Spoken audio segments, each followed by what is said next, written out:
how art helped me was working through, in quite an intimate way, other people's stories about addiction. When I understood how bad my son's addiction was, I wanted to understand him. So I started the Addicts and Those Who Love Them, because I wanted to ask people, just talk to me. What is it you're doing? Talk to me, tell me. So I started with people who were in active addiction, and I asked, what can you tell me about it?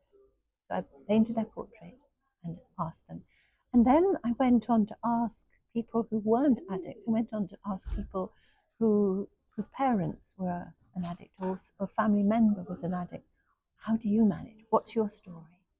All the time looking for clues for myself to deal with my son. I suppose family, friends, and the work I'm doing, that's my therapy as well.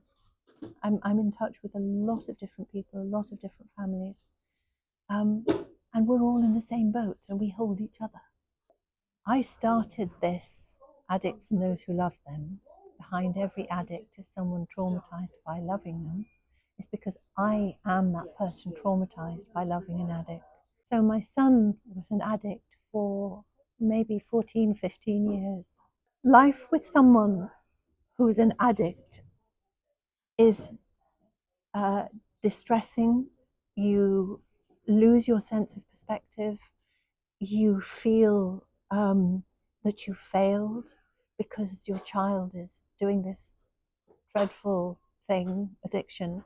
And an addict is manipulative. They lie, they steal, they're destructive. They have no conception of anything outside their need for their substance. And this is your child. And you knew them when they weren't like that. And you can't believe they have become like this. And you have to learn. You have to learn to survive. His name was Kostya. We loved each other very much, but we fought as well. We clashed. I can see now that I just didn't understand him. I really didn't understand him. I found him dead on his sofa on a Friday. I think he died on the 23rd of February. I didn't find him till the 24th. His life is over and the pain is gone for him. But there's a whole new way of living that I'm embracing now. I'm not allowing guilt, regret, and shame to overtake me. I do go in there, and it's part of the process, but I'm not staying there, because now I feel even more I have work to do with, who knows how it'll transpire, but I have work to do with addiction. I'm creating a new project, a new exhibition about addiction deaths, suicides and overdoses, which is part of his world. And that is going to be premiering in Brighton and Edinburgh next year.